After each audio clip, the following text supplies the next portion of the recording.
Boom boom clap, boom de clap de clap, boom boom clap, boom de clap de clap, boom boom clap, boom de clap de clap, boom boom clap. Is a 1, 2, 3. Do, do, do, do, do, do, do.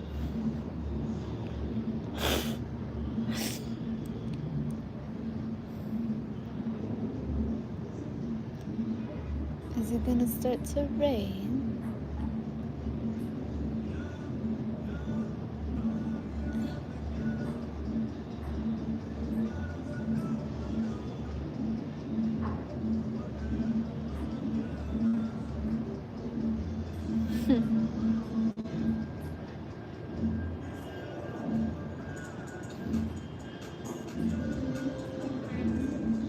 I'm so confused. How could there have been a like? But yeah, nobody in here. Skeptical.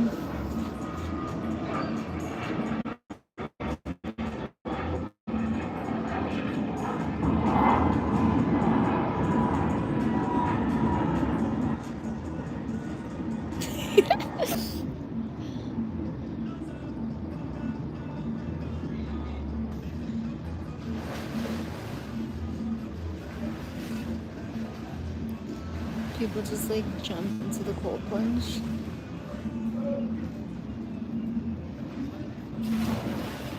Then into the pool.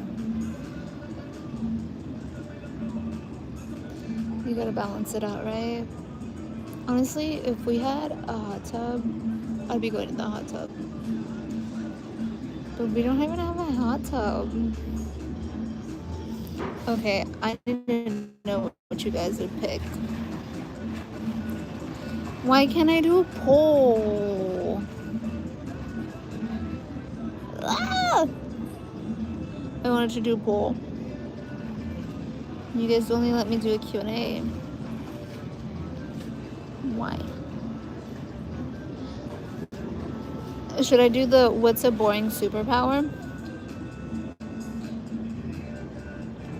Okay. What's a boring super power?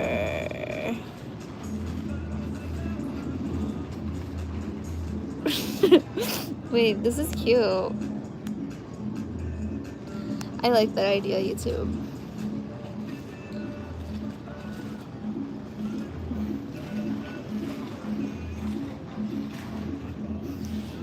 That's cute. Thank you. I appreciate that. I appreciate all your kindness. Thanks. No superpower is boring. I feel like reading people's minds would get old.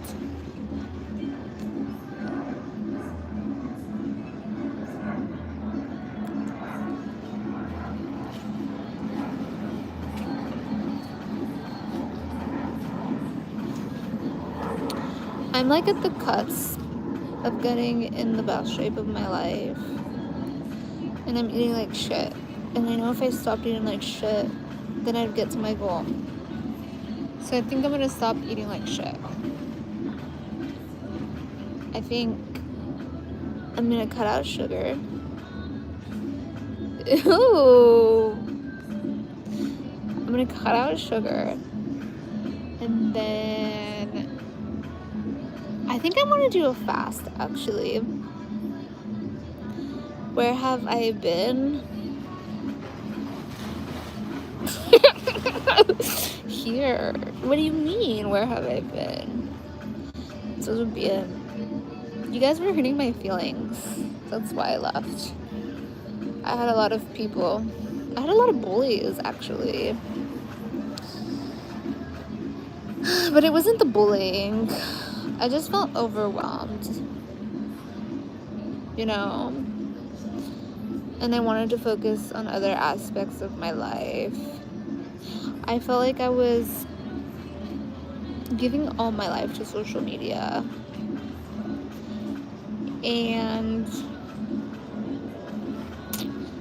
I don't know, I didn't really, like, it just felt draining in that point. I wasn't enjoying it. So I was enjoying it, but then I don't know, I wasn't enjoying it at the same time. And honestly, I just wanted a break.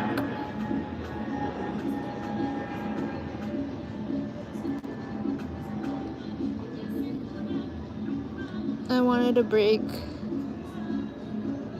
from just always posting, always being in people's minds. I mean, obviously your stuff still gets pushed out when you stop posting, but a lot less. So I just didn't want to be in the forefront of people's mind, and I wanted to focus on myself. Yeah.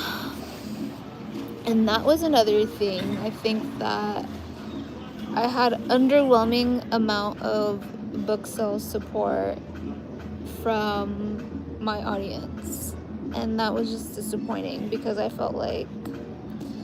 truthfully felt I had built so many relationships with all of you, and I thought that a lot of you were excited to read the book. So when the results weren't what I thought, I got really disappointed. I got really sad because for me, I had invested a lot of time and energy into the book and into curating an audience. So that was a little disappointing. But then I realized it wasn't the time, it wasn't the moment. It didn't take away from the book. It didn't take away from the audience. It just wasn't happening. And I think that people are shitty to you because they can't have you. The internet is a weird place. Well, I was doing a lot of contemplative thinking, right? I was talking to my mom about it, and I'm like, I just don't get it. I mean, how do you build such a large audience and the support is very slim? It was very disappointing. And then that's anytime anyone tells me, oh, I need social media, because I'll get sometimes people who want my social media.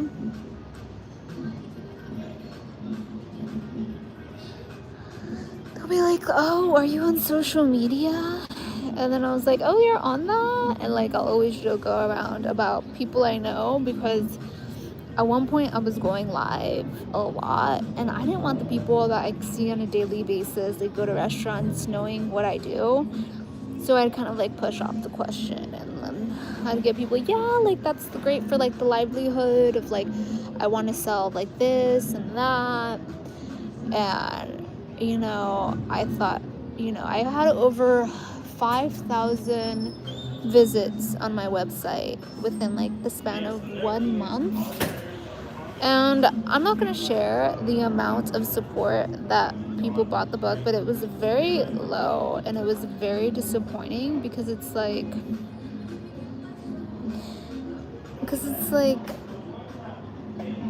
a lot of people said they were going to support, and they didn't. And it was disappointing because it's then why say you are? I've bought a lot of books, and I'd be surprised if anyone read them. And that's another thing too. It's true. I'm not sure if it's a product that was okay, but that's where I went to the drawing board. And then I kind of started analyzing my audience, and a lot of the audience I gained and the traction I gained was from doing lives on a Stairmaster. And there's a good instinct of me that a lot of it was lustful, because 80% of my audience is men. But yeah, I mean, even if people don't read books, I want my book to be the one they read. I'm really passionate about helping others, and I really want to get into the personal development space and get into speaking. Oh, thank you. Wishing you a very Merry Christmas and Happy New Year. Oh my gosh. I'm gonna have to...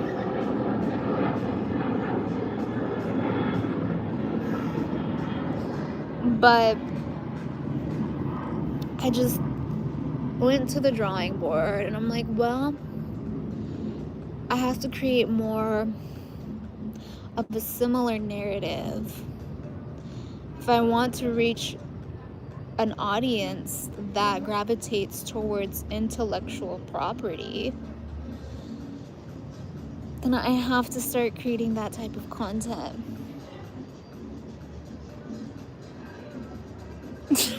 Ew, this is terrible.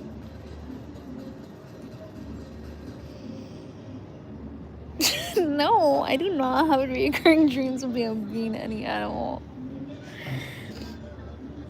So I'm thinking of creating segment-based lives and having them all be question and answer based on topics, as well as reading one book a month.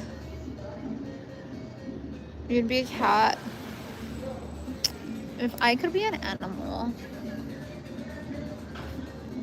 The beats are beating. I don't know. This is a hard question. I think a bird, right? So a podcast, I guess, but it would be live.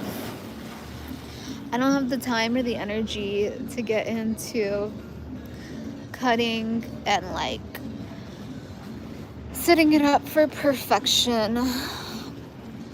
Mm-mm.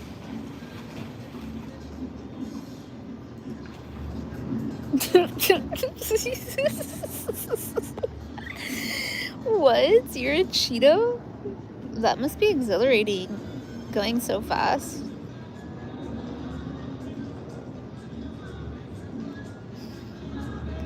Somebody just commented about me having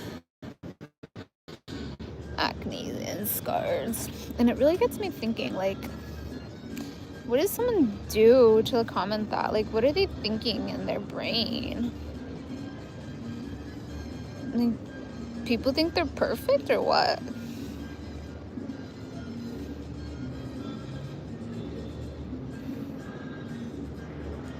Making the time and trying to see if it will work.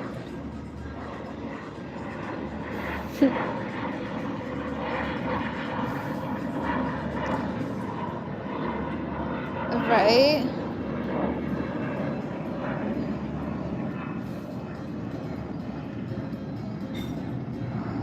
Yeah. Oh my gosh.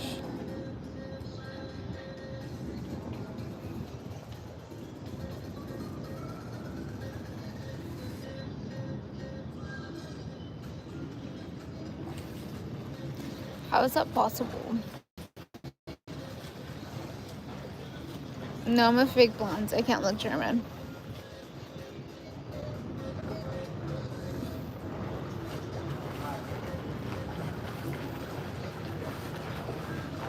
I said I'm at a Mexican restaurant.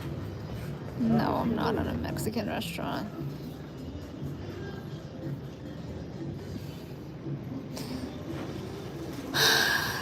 I'm actually really full. I was about to say I would go for some guacamole right now, but I wouldn't. Do I know what image I created for myself?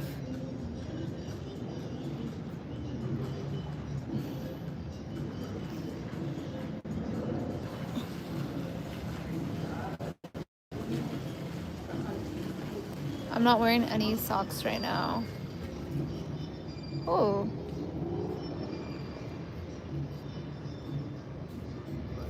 Why would I wear socks?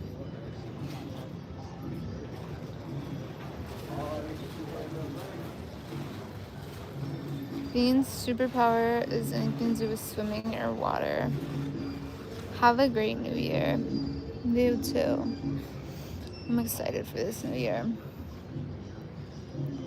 Boom, boom, boom, boom.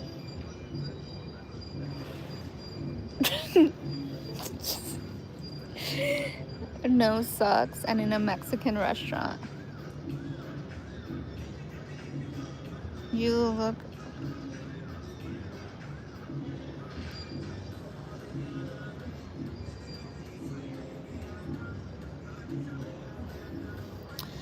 if you look at the comments, it's a reflective of your actual audience. Do you get these? How do you get these people interested in higher thoughts? No, that's exactly what I agree with you on. I think that the narrative, I don't think I ever took the narrative to anything disturbing, but I think the whole cardio bit just attracted the wrong audience.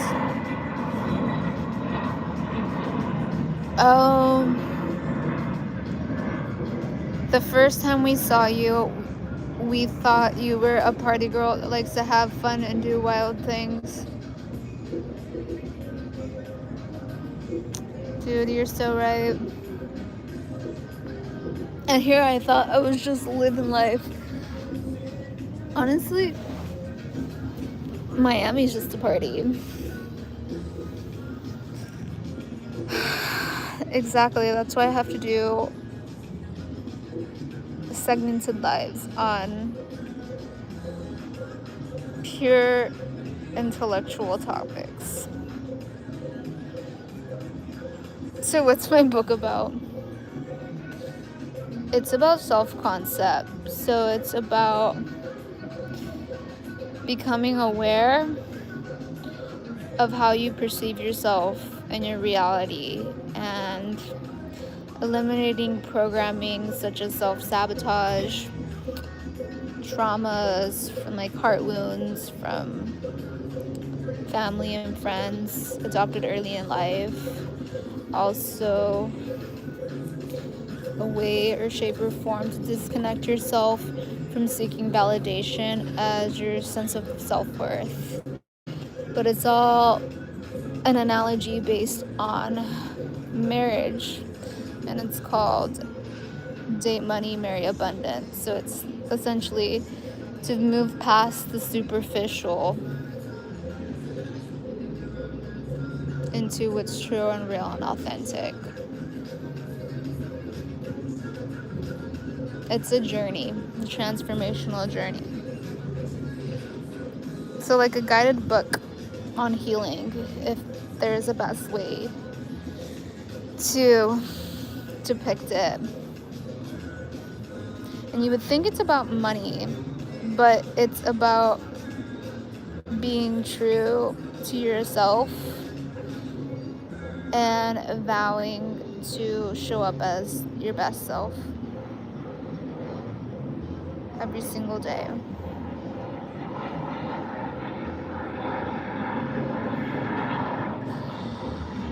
I would say it's more so for entertainment purposes, because there's no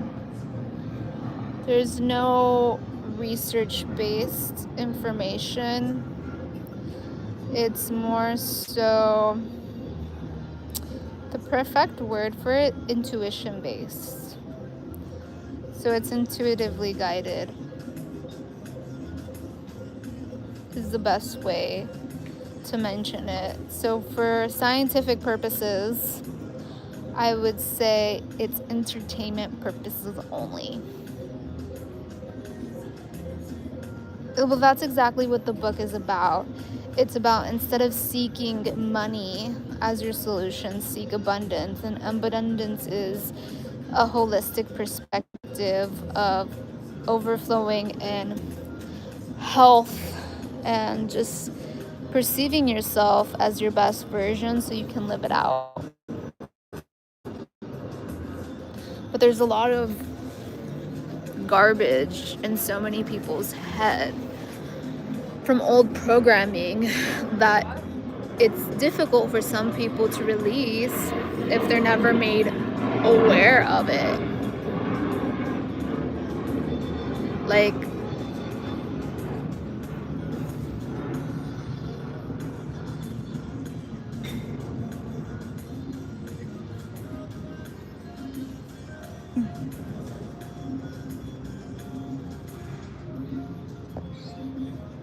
exactly.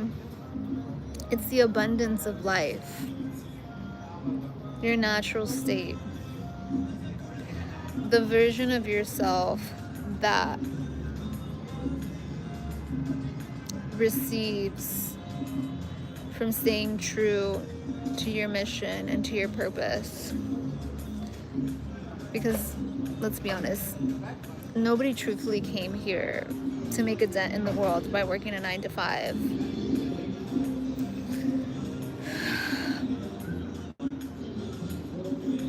It's painfully staking, but when you work a 9 to 5, you're essentially making somebody else's dreams come true. So it's a book that helps you believe in yourself, so you start taking the appropriate risks to become that best version of yourself. It's about taking the leap of faith, most importantly, to embody the identity of the version of yourself that doesn't sell yourself short. So many of us sell ourselves short on a consistent basis. Why didn't you portray this version of you rather than the party girl? That's a good question.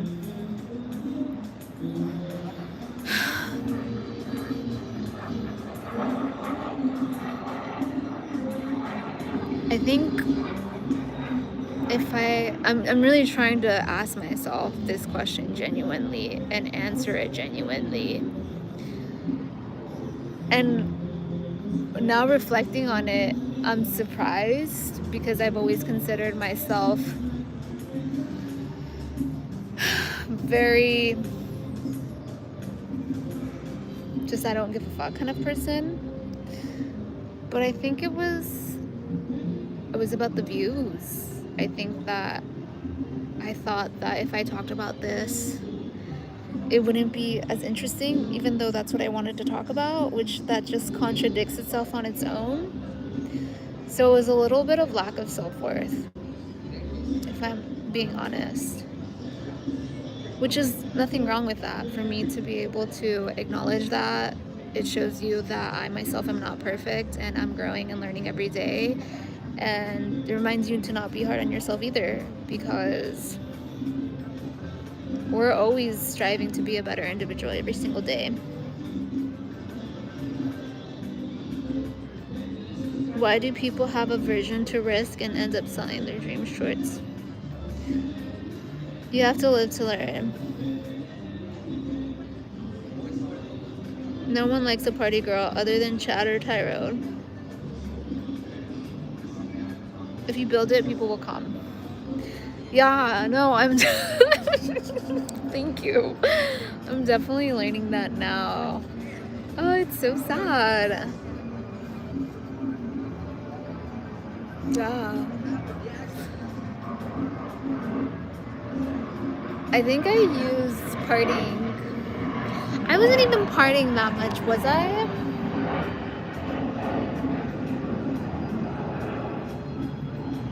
I'm thinking.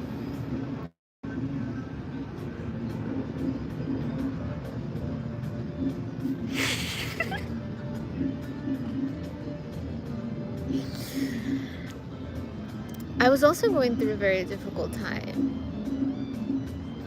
But I think it's also, besides the self-worth, I think it's maturity.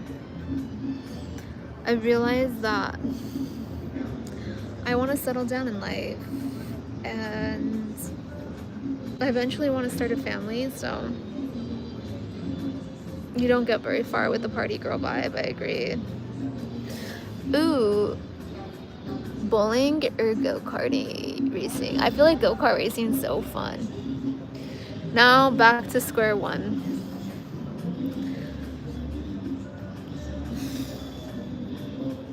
Exactly. And there's nothing wrong with that. And that's actually very, you're not mature until you're 29. I'm 29. Can I use your normal voice? It will be more soothing. This is my normal voice. Yeah. I think a lot of my audience is probably, I don't know, we'll see how this starts changing.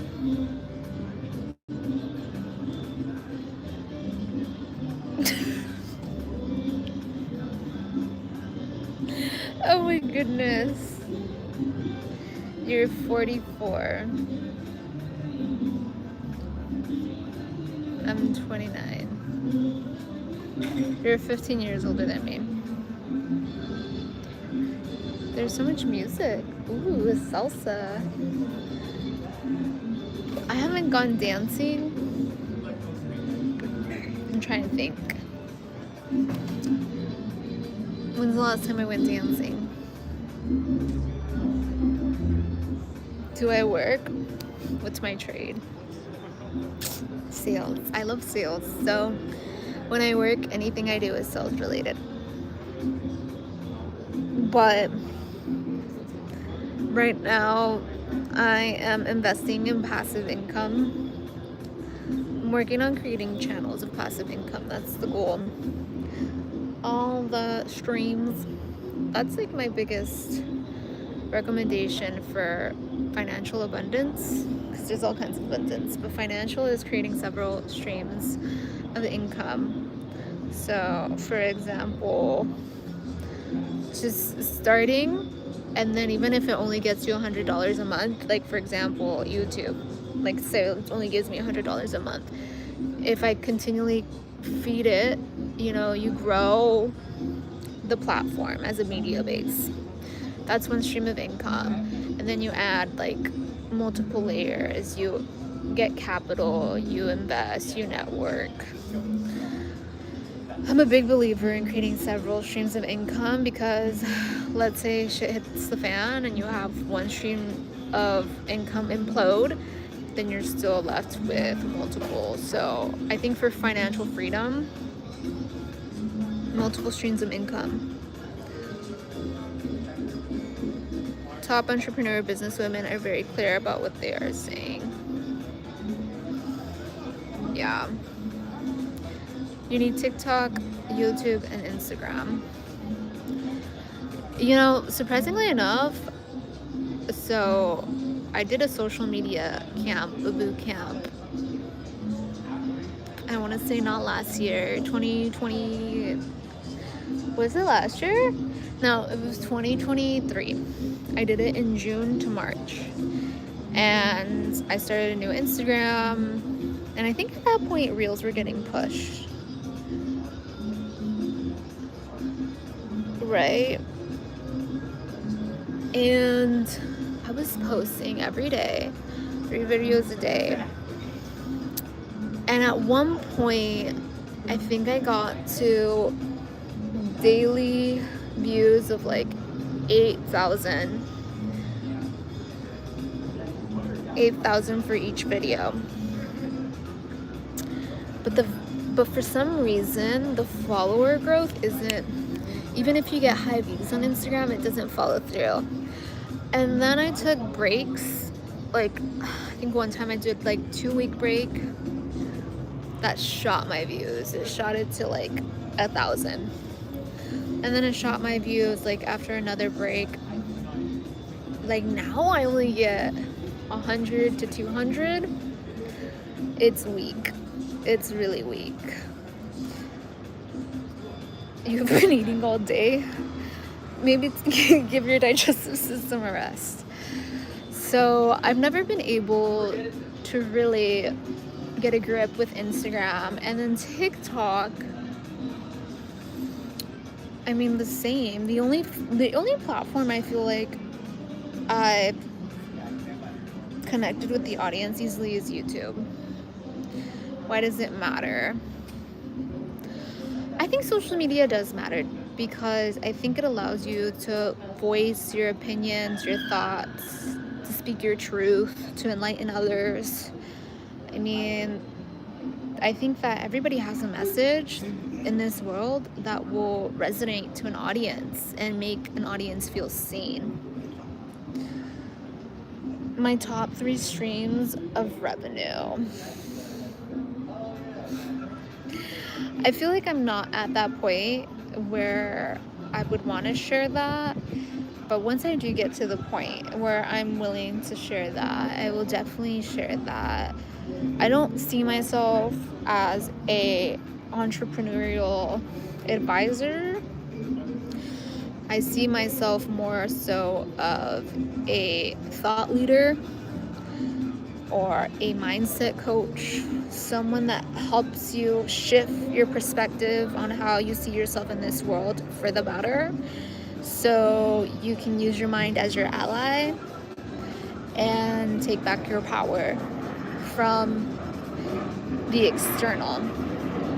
So that would be my focus and what I could truly speak about. As far as entrepreneurial senses and revenue streams, that's not something that I have as great of an experience as others. But I think that because I don't have that quite yet developed, it doesn't seem right for me to share it. But I say I would share it down the line.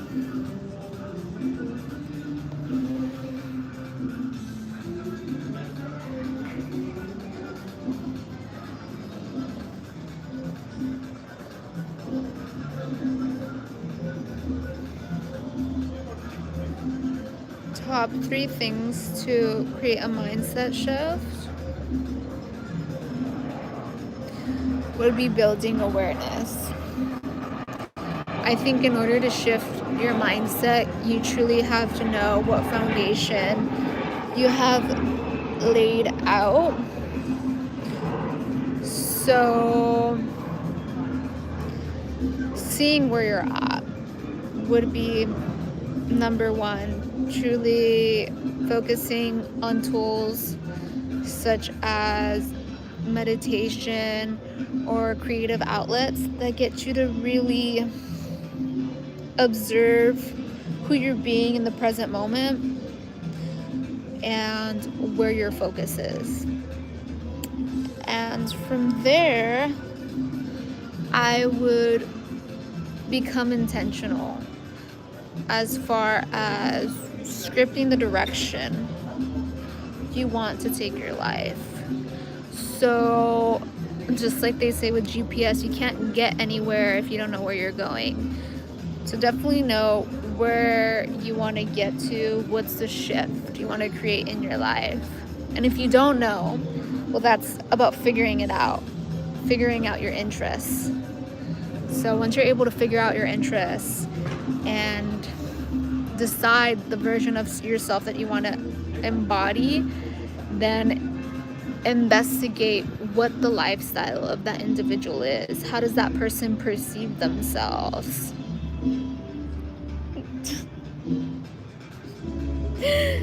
How does the individual that you're trying to embody perceive themselves? And take it like a role play, like as if you're an actor in your own movie. And then the third part, which is the hardest and easiest part, would be conditioning. So perpetuating systems of conditioning, may it be affirmations, may it be subconscious programming through listening to subliminals, or just being very intentional and taking a lot of breathing breaks to like see where your emotions are at during the day and journaling it, and kind of if there's a negative thought, then get 10 positive ones to counterbalance it. So it's about creating a new system of processing and being, but staying consistent every single day. And that's how I would say you would create in 3 steps a successful mindset shift.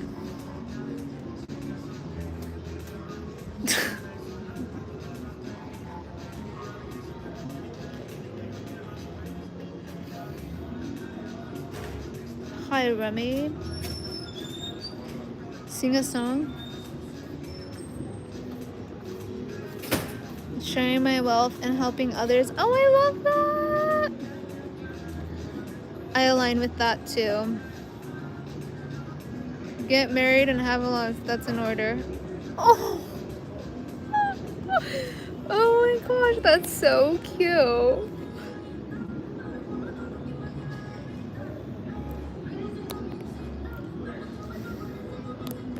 I love that. That's so cute.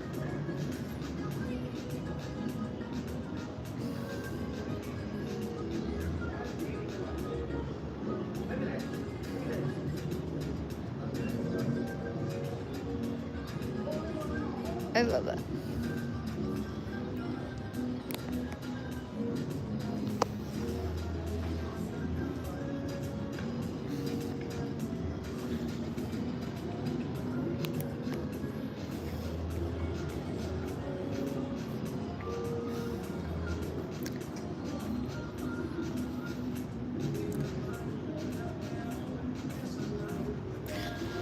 And then I think that also a big part of my journey is meeting like-minded individuals and kind of growing a community that really wants to make a positive impact. I think that a lot of people think that the power is out of our hands when the power has always been inside of our hands. And we're in the day and age with social media. I'm literally here on a phone, talking to a phone and connected to 13 people right now, 13 of you. And once we connect and we truly feed off this positive mentality and we go about our days maybe adapting some positive lessons on how to be a better human and adapt that into our lifestyle because we build awareness collectively, then that's when the world starts to change. Because it's like, yeah, not everybody's gonna come on my live stream. I would love to grow this channel to like millions, right? But even if that wasn't the case, each of us can go about our day and to the 10 people we talk to and love the most, share our positive mentality. So I think we really underestimate our power.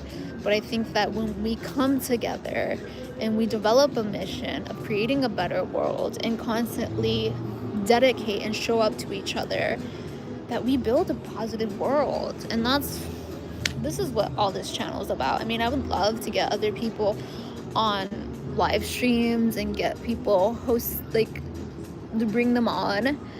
And I've thought about a few people, but well, we'll see.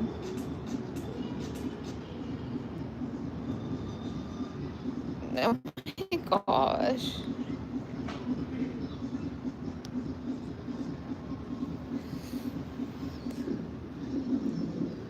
And then we wonder why the world is the way it is.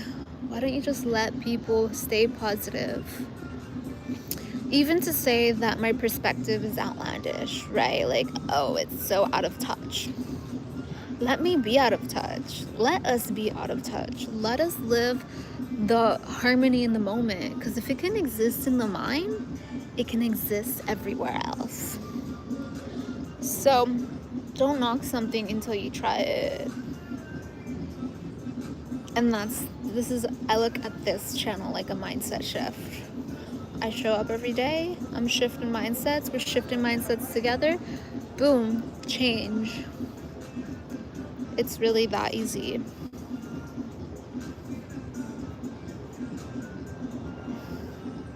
I beat you to it. What did I beat you to?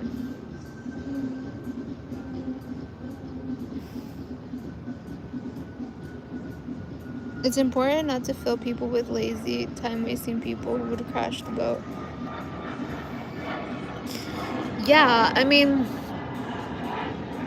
I'm very thankful for the mentality I have at my age, because I would say my mentality is not normal for the average 29-year-old, especially someone who could like take the easy way out and like do all this lustful stuff to get an easy bag and easy money, but to realize that there's other avenues, that personal development isn't just for like nerdy people. Like, it's cool to care about yourself.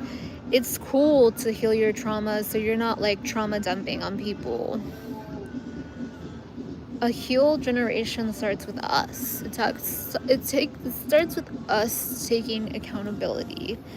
And I'm here to take accountability and show up, and I hope whoever tunes in with me is ready to show up. But I do have an outlook, a positive outlook on this channel. I think now that I have my head on straight,